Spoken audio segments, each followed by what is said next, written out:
Bismillahirrahmanirrahim. Alhamdulillahi rabbil alamin wassalatu wassalamu ala al-mab'uthi rahmatan lil alamin nabiyyina Muhammad wa ala alihi wa sahbihi ajma'in.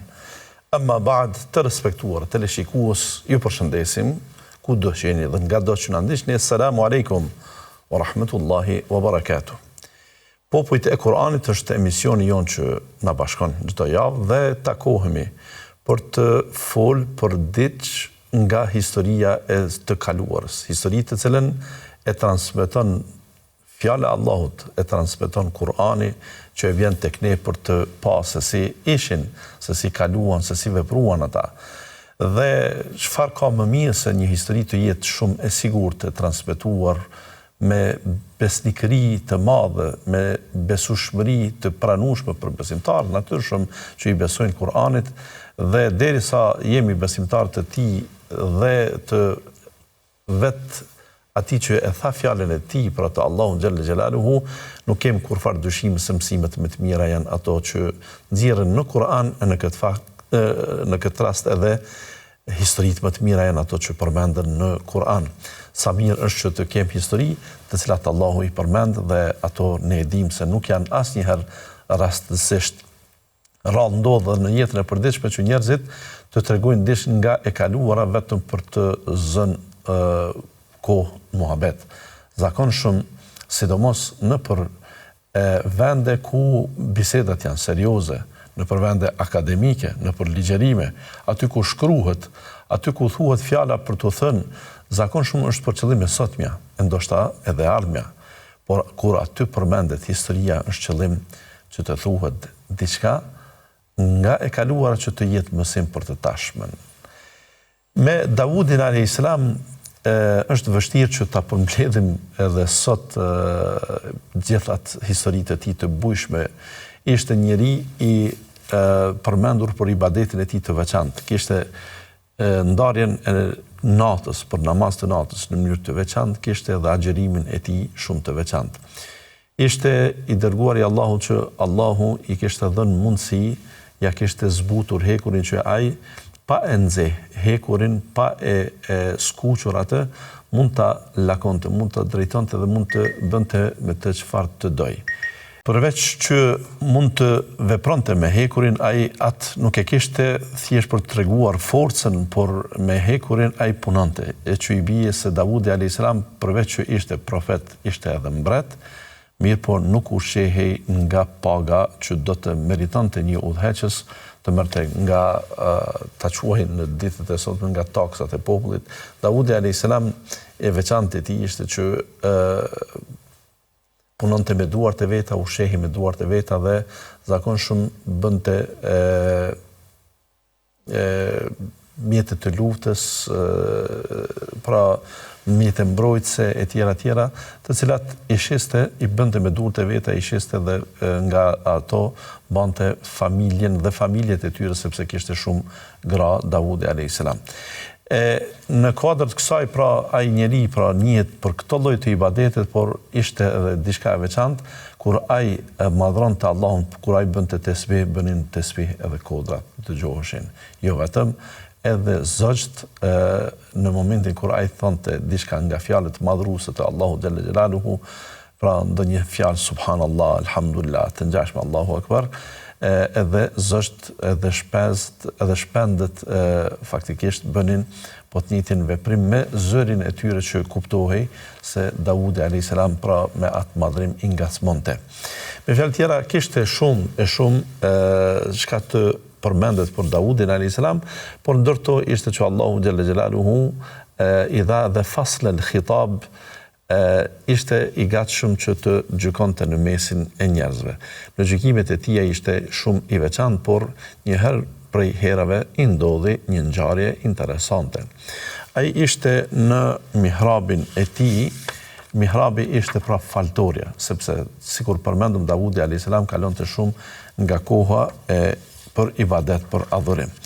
E derisa ai po falej dhe dera ishte e mbyllur, nuk kishte njeri aty afër, i doli diçka nga para dhe ishin, sikur të themi, dy persona, të cilët ju bën pra sikur mur në mihrabin e tij dhe i dolën prej përpara.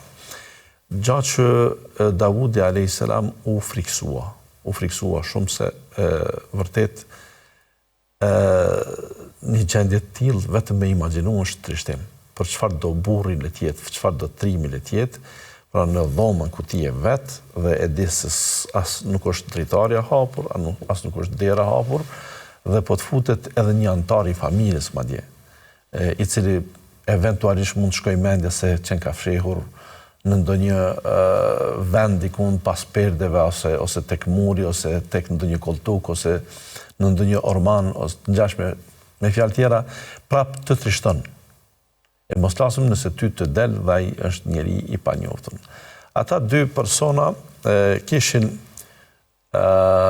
një qëllim të caktuar, e që me atë qëllim Davudi a.s. do të mësohet më vonë dhe do të kuptoj se sa e rëndësishme është çështja që të gjykojnë mesin e njerëzve. Ata në fakt i thanë fillimisht mos u frikso, ne jemi ardhur, ishim mbrapa murit pra dhe jemi ardhur për të pyetur ty sepse kemi një hall të madh. Ne jemi vëllezër, dhe tash njëri prej tyre po flet. Unë me vllajën tim kam një mospajtim, një mosmarrveshje, dhe jemi ardhur që ti të na gjykosh sepse ti je i mençur, ti je i ditur dhe Zoti ty të ka dhënë aftësi që të gjykosh në mesin e njerëzve. Në kuadër të atyre shqetësimeve që ata kishin, pra kanë përmendur këtë, thotë vllai im ka 99 dele e unë kam vetëm një. Ai tash po kërkon me ngulm që edhe kjo të bëhet e tij dhe të jenë gjithsejt 100. Ndërkaq unë kam vetëm këtë dhe nëse unë ja falim mbeten fare pa te. A në anën tjetër vllai im është orator, është argumentues i fuqishëm. Ai kur flet para njerëzve i bin që të gjithë se ai ka të drejtë që më kërkon delen time, ndërkaq unë kur flas të gjithë ndoshta për shkak që nuk diti renditi fjalit mirë ose të ngjashme, të gjithë më konsiderojnë se unë jam fajtori dhe për këtë ata nuk duan që unë të arsyetohem fare. Kësaj Davudi a.s. pa një pa dy, pa kur farë hezitimi, tha laqad zalamaka bi suali na'jatika ila ni'aji. Ky tha të ka bërë padrejsi kur ka kërku dhe kur ka pretendu që delja e jote është delja e tij ose bën pjesë nga delet e tij. Dhe në këtë mënyrë ai gjykoi. Menjëherë ata u larguan, pra duke fituar ky personi që kishte vetëm një dele e duke mbetur keq dhe pa u pyetur fare ky që kishte 99 dele. Davudi a.s. zakoni i tij ishte që kur nuk kishte njerëz pranë tij, pra kur kishte kohën e lirë, ai menjëherë udhhiqej për të bërë adhurim, për të bërë ibadet, për të falur. Dhe kur u drejtua, ju kujtua një gjë që në fakt pra ai përkundër që njerëzit edhe në gjykim prihen të anojnë ka viktima. I sheh se edhe në për luftra, edhe në për tregime, edhe në për ngjarje të caktuara, edhe në lojra sportive, nëse njerëzit nuk kanë anim, ka ndonjëra ekip, dhe për herë të parë po i shikojnë dy ekipe, dy skuadra duke luajtur ndonjë ndeshje, ta kem futboll, basketboll dhe çfarë të thuash, kur pyesin se kush po luan, kush me kënd, ata mundohen që të mbajnë anën ka i dopti. Ai që qenë ka duke humbur dhe e shes se për rastet e shënimit të golave, të pikëve, do të mundohen me emocion të ndihmojnë këtij që është më dobët. Kjo është natyrë njerëzore. Davudi a.s. ashtu me atë natyrën veproi mirë, po dikur ju kujtua se megjithatë unë nuk i dha shansin asnjëherë këtij tjetrit që të flet.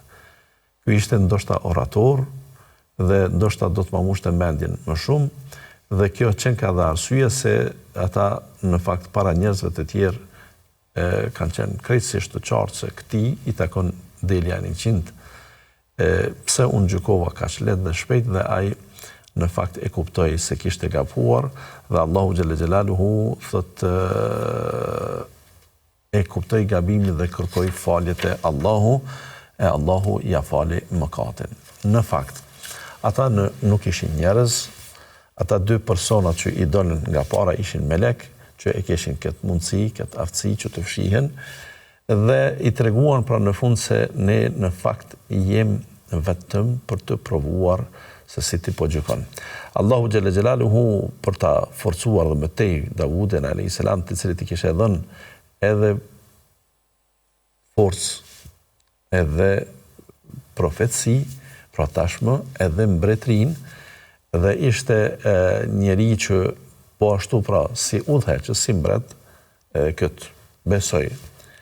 Njerëzit e mençur e dinë dhe e kuptojnë, njerëzit e ditur që kanë bëjnë me dije të lashta, ndërka shumë gjenerator duhet ju shpjegojmë se udhëheci në fakt është gjykatës, ose udhëheci është edhe gjykatësi. Gjykatësi është udhëheci, si duash mund ta thush.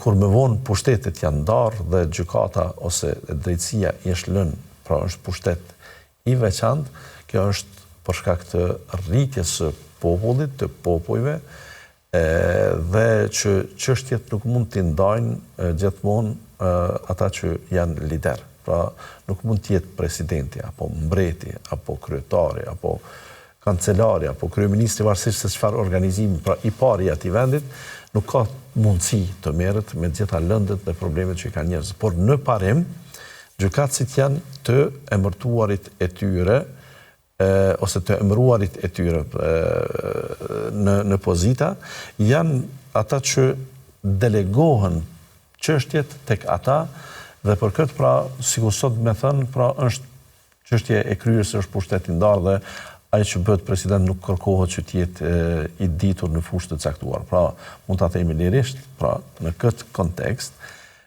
i pari lideri duhet ta njohë jurisprudencën. Nëse thuhet a ka ligj që përcakton se çfarë profesioni duhet të ketë lideri, në të tashmen në mënyrën se si udhëhiqet, jo. Mund të jetë historiani, mund të jetë ushtaraku, mund të jetë edhe fare ndoshta dhe i pa shkollë, i pa kualifikim të caktuar, ai që udhëheq sepse nuk i kërkohet atij që të jetë gjykatës, pra, a mund të jetë ekonomisti, apo juristi, apo këta që përmenda, apo dikush tjetër, apo matematicenti, pra i bie se duhet të jetë ai që e njeh të drejtën. Kësaj pra, Davudi alayhis salam në komunitetet e mëhershme, ai që ka pas pozitën udhëheqës, ai ka qenë edhe gjykatës. Dhe njerëzit shkonin për të këshilluar në këtë rast Davudi alayhis salam për të marrë edhe gjykimet e tij. Mirë po ai po mësoi ngadal dhe tash po mësoi nga Allahu xhelle xhelaluhu, i cili po i tregon se ata ishin melekët që unë i çova për të treguar ty se si mund të gabosh. Dhe thuhet Davudi alayhis salam disa vite me radhë, disa vite, nuk bëhet fjalë për ditë net apo për javë, pra kanë kaluar disa vite që i kërkonte falje Allahu xhelle xhelaluhu për gabimin që kishte bërë kur gjykoi pa dëgjuar palën tjetër. Këtu pra është mësim shumë i madh për të gjithë ata që merren me gjykime, sepse gjykimet arbitri mund t'i kërkohet edhe njerëzve pa pozita. Por nuk do të thotë që vetëm gjykatësi gjykon. Shpesh barinjt ndërmjet vetit caktojnë njërin prej tyre gjykatës për ndonjë problem të caktuar që mund ndodhë në mesin e barinjve. Referi në një lojë futbolli është gjykatës padyshim. Mësuesi në shkollë në mes të nxënësve që kanë probleme, që kacafyten ndonjëherë, që shtyhen e fyn njëri tjetrin është gjykatës. Pra, çështjen e drejtësisë dhe ndarjes së gjykatës të drejtësisë dhe rolin e gjykatësit e kanë shumë njerëz në jetë. Pra, prindi me fëmijët e tij gjithsesi, edhe kur janë të vegjël, edhe kur janë më të mëdhenj. Shumica e lëndëve problematike në mes të njerëzve, qofshin edhe vëllezër për çështje të ndryshme, pra duke përfshirë edhe ato pasurore, edhe ato që janë të tjera, natyrave, ata mund të përfundojnë, domethënë çështjen e tyre tek prindrit, shpesh ndodh kjo.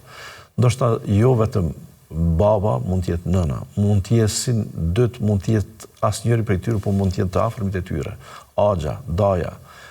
Shikohet se cili mund të jetë ndonjë i mençur nga familja që ai të bëj gjykimin e tyre. Sidomos për çështjet familjare, për problemet mes burrit dhe gruas, që këto janë shumë të rëndomta, sigurisht që Allahu thotë fab'athu hakaman min ahlihi wa hakaman min ahliha.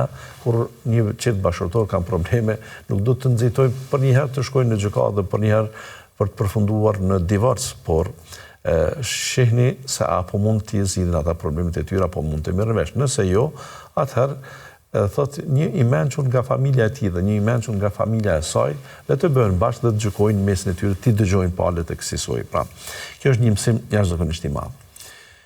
Davudi a.s. ishte në shërbim të popullit të tij, të Beni Israelve, ishte pra që krynte shumë detyra, nuk merrte asgjë nga paga, nga paratë e tyre, punonte me duart e veta dhe ishte njeri që bënte shumë adhurim, shumë ibadet.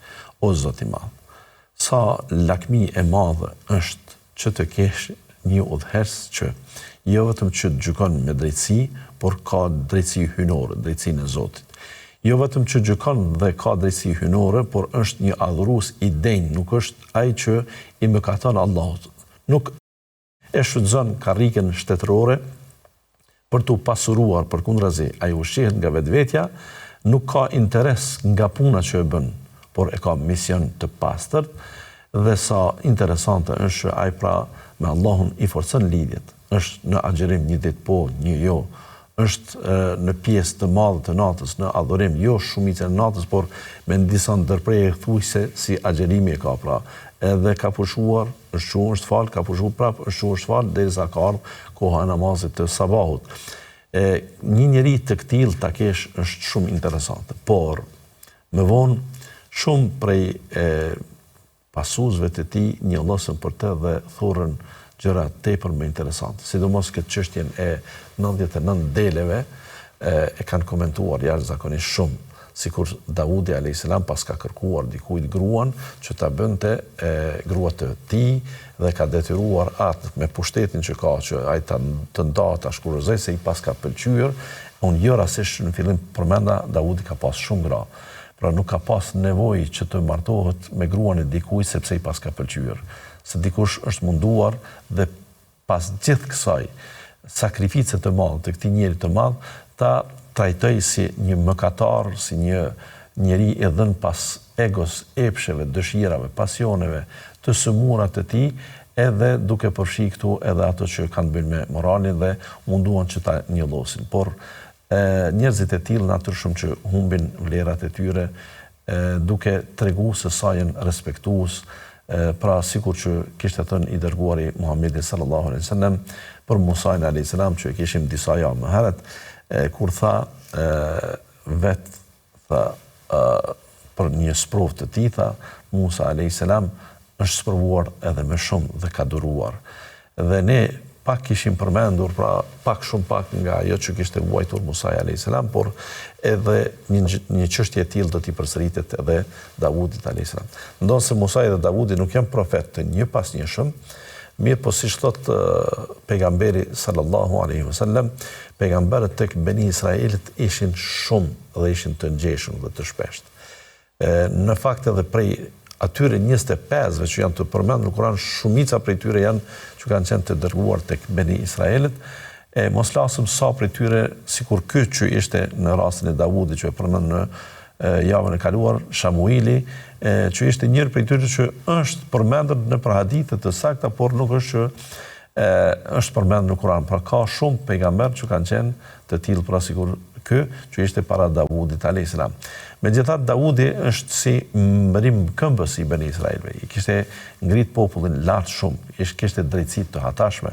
Allahu xhalla xhelaluhu i kërkoi që kur të gjykosh o Davud të jesh i drejtë, të dëgjosh palët, të marrësh mendimin e tjetrit dhe tjetrit, mos të bëj oratoria e njërit që të anoshka ai, por edhe kundërta, mos të bëjnë lotët e tjetrit që të anoshka ky, sepse njerëzit mund të kenë njëri artin e të folurit, e tjetri artin e viktimes. E ti nuk gëzon që të bëhesh nga asnjëra e as tjetra palë. Për këtë edhe duhet të jesh shumë i kujdesshëm në gjykimet e tua, dhe Davudi a.s.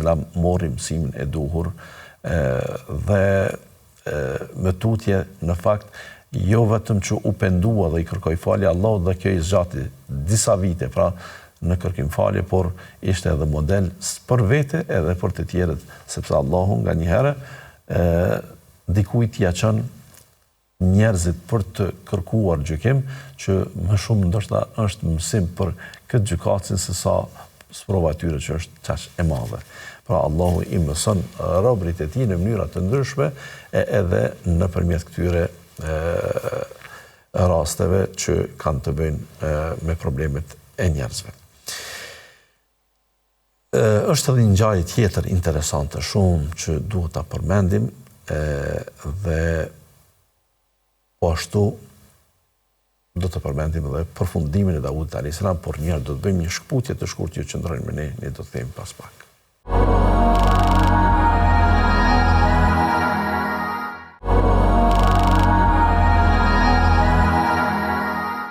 Të respektuar të rishikues, kthehemi për të vazhduar me emisionin Popujt e Kuranit dhe jemi me Davudin a.s.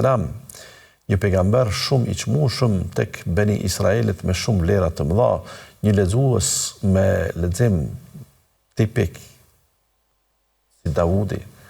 Pejgamberi sallallahu alaihi wasallam kur lavdronte dikën thoshte utite mizmarën min mezamir al Daud, pra kjo është sikur të ishin nga familja e Davudit me këtë zë kaq të bukur.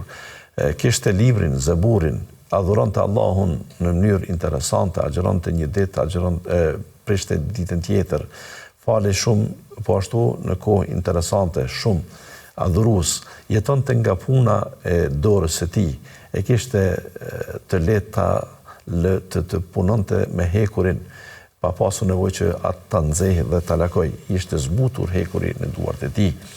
Nuk thuhet që Davudi ka qenë shumë i fuqishëm, por thuhet që hekuri në duart e Davudit zbutej. Mrekullira këto që ndoshta duken interesante për dikë tjetër. Davudi a.s. madhronte Allahun, por bashkë me të madhronin Allahun edhe kodrat, madhronin edhe shpendet. E në krejt këto situata, jo krejt popullit, jo krejt Beni Israelit ishin pasues të mirëfillt të Davudit a.s. Një ngjarje që Allahu e përmend hollësisht në Kur'an është një popull, një fshat afër Bregdetit, domthon afër Davudit a.s. aty po flasim domthon diku tek Palestina. Fshati quhet Eile. Kishin një çështje tepër interesante. Gjesa ata ishin fshat bregdetar, jetonin nga peshkimi. Jetonin pra nga peshkimi vetëm duke e ushqyer veten dhe familjet, por edhe duke e shitur peshkun të tjerët. Pra, gjë që kjo është e njohshme edhe në për shumë vende të botës, ata që jetojnë në për ujdhesa, ata që jetojnë në për vende moçalike, ata që jetojnë në për vende ku ka ujëra të shumta, ushqimi bazik i tyre mund të mos jenë drithrat, por mund të jenë produktet e detit, respektivisht të ujit. Në fakt, dikush jeton me atë, dikush jeton me tjetrën, dikush jeton me pemë, dikush jeton me grur. Është fjala jo vetëm që jeton, por jeton edhe duke shitur pjesën që ju tepron, pra që e kultivojnë më tepër, në mënyrë që të fitojnë dhe ta mbajnë familjen. Kësaj ata peshkonin çdo ditë të javës, por ditën e shtunë kishin problem. E kishin problem sepse ishte ndaluar që të bënin çfarë do pune në ditën e shtunë. Dita e shtunë, tek edhe sot e kësaj dite, tek hebrejt është ditë pushimi dhe jo vetëm. Respektohet shumë më shumë se sa xhumaja tek muslimanët, se sa e diela tek krishterët. Të shtunën ata në fakt jo vetëm që kanë ditë adhurimi, por e kanë të ndaluar punën. Do të ishte shumë e padrejtë në besimin hebrejk që ditën e shtunë dikush të bënte punë edhe private edhe në shtëpinë e tij. E në këtë rast peshkimi ishte i ndaluar që të ndodhte ditën e shtunë. Mirë po, ata kishin thy rregullat. Jo vetëm ai popull ai fshat, po në përgjithësi edhe komuniteti. Imagjinoni ti thuhet Davudit alayhis salam se synonte gruan e dikujt dhe dëshironte t'ja merrte pa të drejtë. Imagjinoni shpifjet që bënin ndaj vet profetëve. Ju nuk e keni të largët atë që kemi shpjeguar sa gjatë me Musa alayhis salam. Të shpëtoj një popull i tërë nga dhuna, nga tortura e faraonit, të shpëtoj në mënyrë të mrekullueshme, jo në mënyrë të rëndëntë, të shpëtoj duke u çat deti që ata të kalojnë dhe të largohen, të shpëtojnë nga ushtria e faraonit. Dhe jo vetëm, po t'ju bëhet e qartë se faraoni po fundoset dhe dinastia e tij po bjen, pra nuk janë të rrezikuar tash me ato detit asesi. Dhe pas gjitha këtyre, kur Musa i shkoi për ta marrë dhe për të forcuar, për ta marrë Tevratin, ata i gjeti duke adhuruar viçin. Dinin që ti në përkëmnin të mirat Allahut në mënyrë të jashtëzakonshme. Dhe kjo ishte te jetë e papranueshme të respektuar të rrezikues. Allahu këtë sjellje të tyre asesi, as nuk e don, as nuk e pranon, as nuk mund të jetë normale një gjë e tillë. Sido që të jetë, nga mëkatimet e shumta janë se kanë ndodhur që kanë mbyt profet për maltretimet të profetëve. Thash edhe një herë, vetë Musa ishte që kishte vuajtur më shumti dhe kishte duruar. E në këtë rast edhe vetë Davudi alayhis salam e tjerë, por ata nga mëkatimi që kishin bërë, Allahu ja çon një sprovë. Një sprovë tepër interesante është. Peshkojnë 6 ditë të javës. Por ka pak peshk. Edhe ata peshk që i zëjnë janë të vegjël. Ditën e shtunë pushojnë. E kanë të obliguar dhe dita e shtunë tek ata do të fillonte tamam. Qysh është rendi nga nata e ditës së premte. Nga nata e ditës së premte i bie pra sikur tash kur po transmetojmë ne këtë emision, pra ne tash jemi në natën e shtunë. Që i bie pra, nëse ka kalu dita e premte dhe ka thirr ezani i akşamit i ditës së premte, i bie na kemi hyrë në ditën e shtunë. Në kësë lloj kohe, ata e kanë të ndaluar të punojnë tër natën, në mëngjes, nesër tër ditën deri në momentin kur perëndon dielli i ditës së shtunë. E që i bie pra nata e së dielës ata mund të punojnë.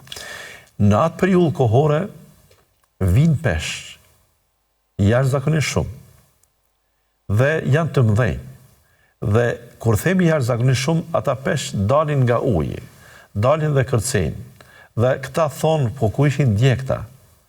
Secili prej tyre lakmon që të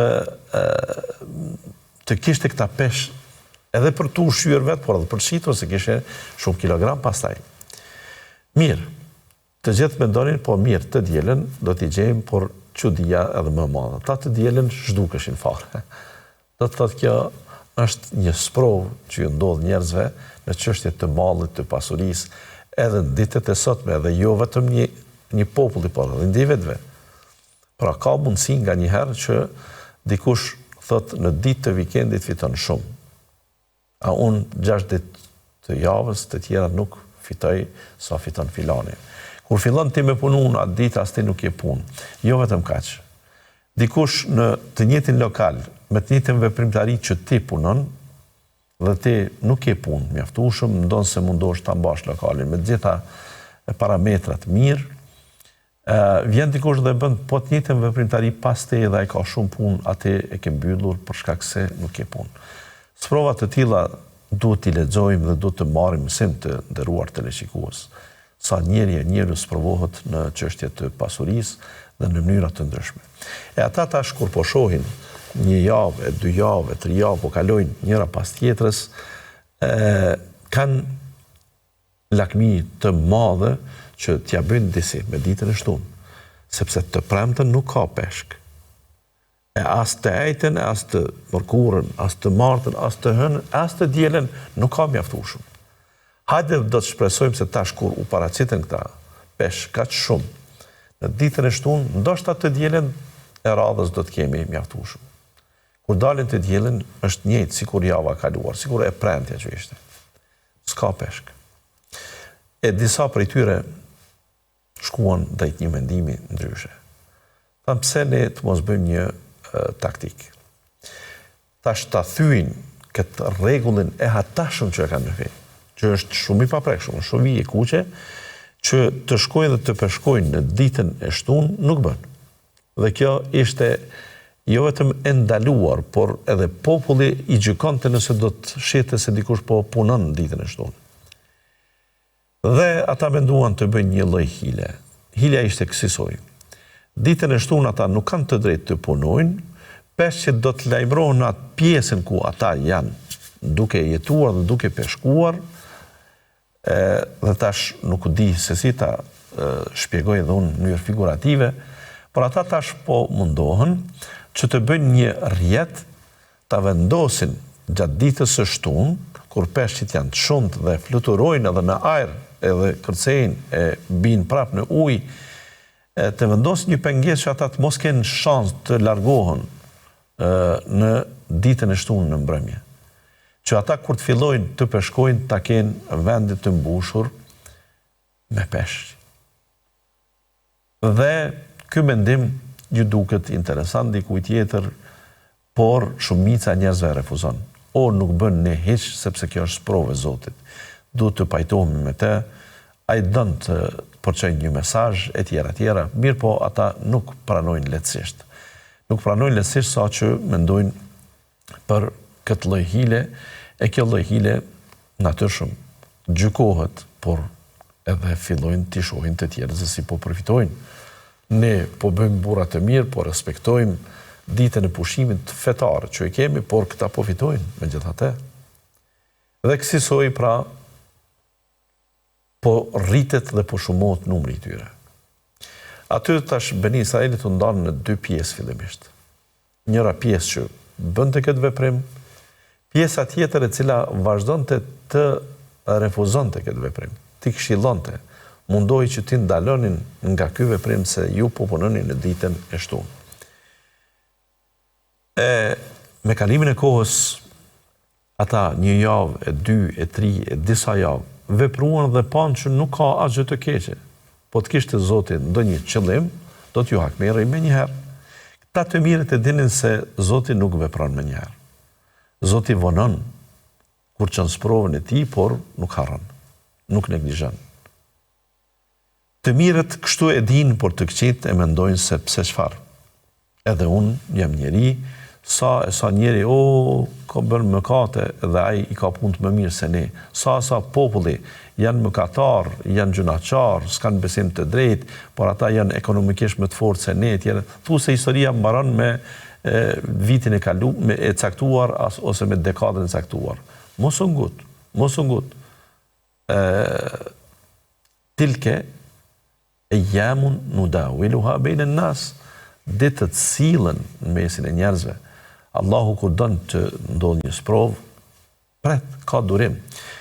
Kësi forme, ata pra duke menduar se një pjesë e konsiderueshme po fitojnë, atë numri rritej më tepër dhe dilnin dhe vepronin të njëjtën që ju dukej se po pasurohen shumë e më shumë.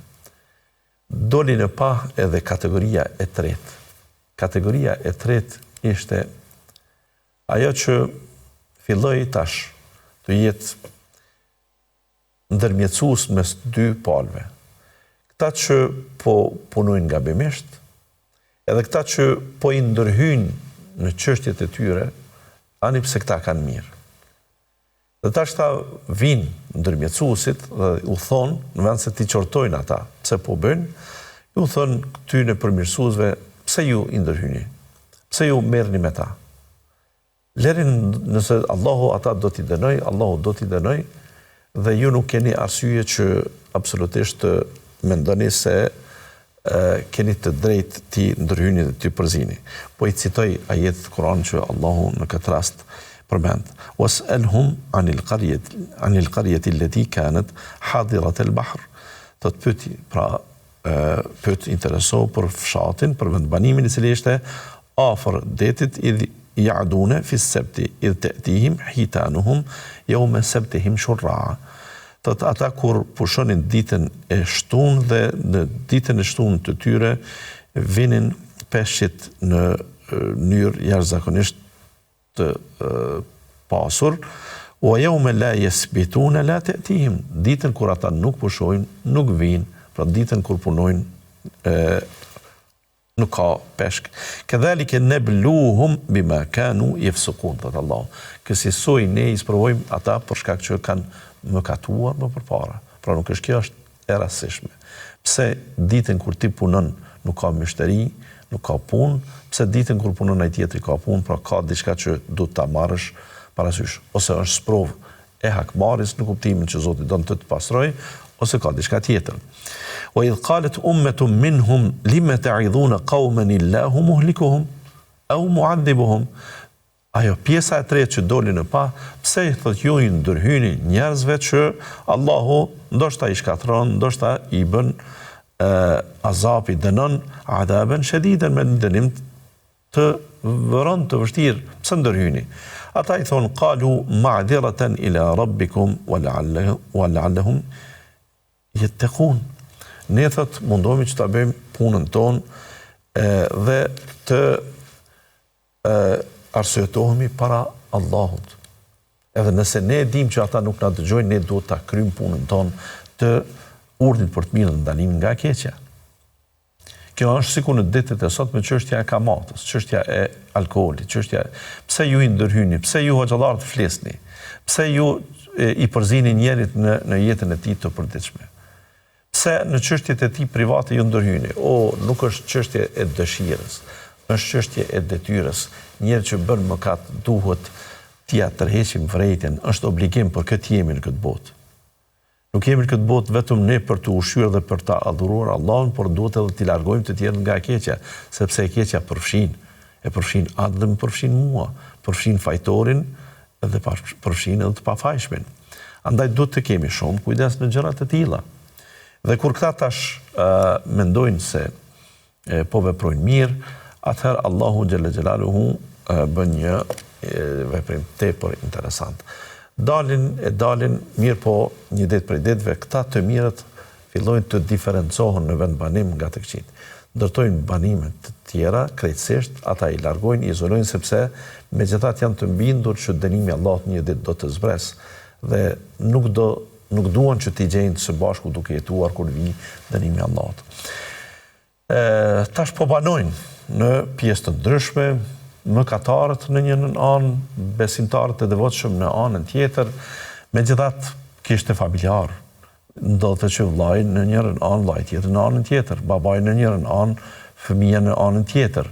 Ndodhte që ata ishin kushërinj, ishin familjar, dhe kur dilnin të punonin, dilnin që të gjithë së bashku, takoheshin, dihet çështja e tyre, por në vendbanim, pra nuk kishin të drejtë të përziheshin, folnin, komunikonin. Një ditë prej ditëve kur zgjohen në mëngjes, shohin se nuk janë ata, nuk ka dalë askush prej tyre. Është e pamundshme që të jenë në gjumë. Madje është komunitet që njihet për punë dhe angazhim. Ato 6 ditë kanë krejtësisht punë. Kur ata bëhet ora vonë, sikur të themi të bëhet 7, 8, 9 e mëngjesit dhe nuk ka dalë askush, shkojnë dhe trokasin dyert e tyre. Kur trokasin dyert e tyre nuk ka njeri, askush nuk përgjigjet.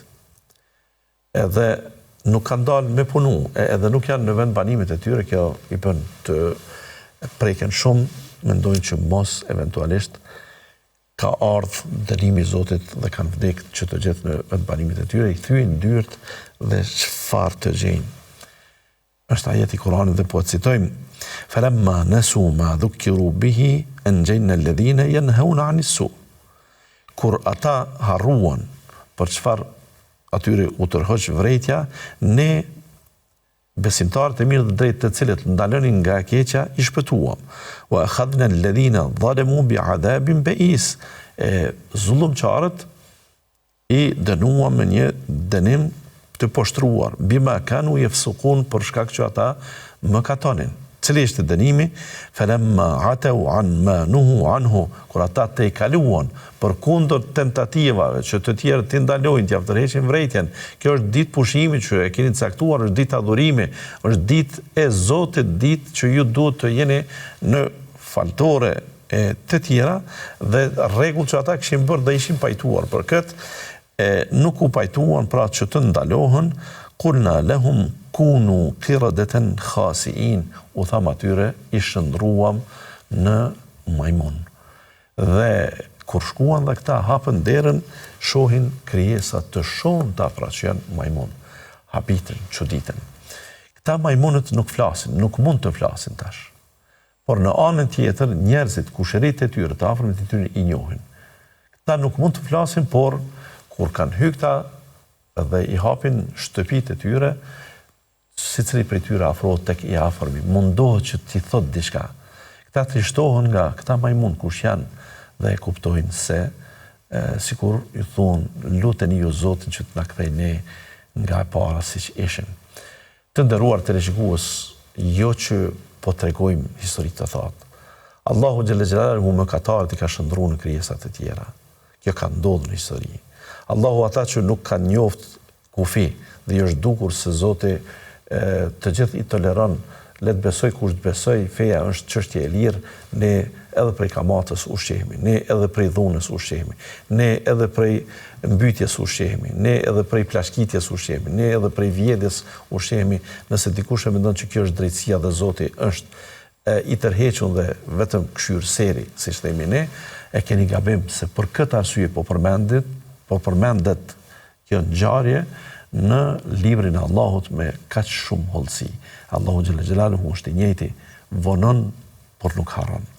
Atë duhet të kemi shumë kujdes. Për të mos u zgjatur shumë e më shumë në këtë çështje, Davudi alayhis salam jetoi 60 vite të veta. Mirë, po 40 i kishte dhurat nga Ademi alayhis salam. Kur Ademi alayhis salam i kishte pa të gjithë bitë e tij, dhe kishte pa se ai ka një ymër mbi 1000 vjet, pyet Allahun xhalla xhelaluhu, kush është ky që i duket një shpirt i njom, i ri shumë, ai që jeton 1000 vjet, tash është një që me 60 e përfundon jetën e tij, i duket i ri shumë, thotë ky është biri yt Davudi që më vonë do të jetë edhe pejgamber. Ademi alayhis salam i thotë, po jepja bile 40 vite nga jeta ime që t'i bëjnë 100. Dhe tregohet kjo që Ademi alayhis salam kur ka shku meleku i vdekjes për t'ia marrë shpirtin, thot herët kam edhe 40 vite, thot ke harruar se i ke dhënë djalit tënd më vonë që do të jetë Davudi alayhis salam. Dhe Davudi alayhis salam kësaj do të jetoj 100 vite ku vetëm si pushtetar ka pasur 40 vite të tëra, e që i vjen momenti dhe ja dorëzon shpirtin Allahu xhalla xhelaluhu derisa ka qenë në mihrab. E pyet melekun e vdekjes, kush je, kush të ka dërguar, pse unë ti thot kanë kaluar ditët e tua që ti ke pasur dhe Zoti më ka thënë për ta marrë shpirtin dhe me shumë lehtësi, drejtohet në mihrabin e tij dhe shtrihet e dorëzon shpirtin.